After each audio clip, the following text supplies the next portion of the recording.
এখানে আপনাদের সাংবাদিকতা যারা করছেন, কিছু ভালো সাংবাদিকও রয়েছেন, আবার কিছু এমন চ্যানেলের সাংবাদিক রয়েছেন যারা রাষ্ট্রবিরোধী।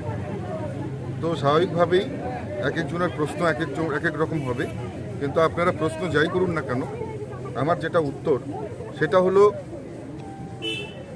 সিটিজেনশিপ অ্যামেন্ডমেন্ট অ্যাক্ট, যেটা সংবিধানের পরিণত হয়েছে, সংবিধানের একটা পার্ট আইনে পরিণত হয়েছে সাংবিধানিকভাবে, এবং সেটাকে ইমপ্লিমেন্টেশন করা হয়েছে যারা ধর্মীয়ভাবে প্রতারিত হয়ে বাংলাদেশ, পাকিস্তান, আফগানিস্তান, শ্রীলঙ্কার মতন দেশ থেকে ভারতবর্ষে এসে আশ্রয় নিয়েছে তাদের নাগরিকত্ব দেওয়ার জন্য।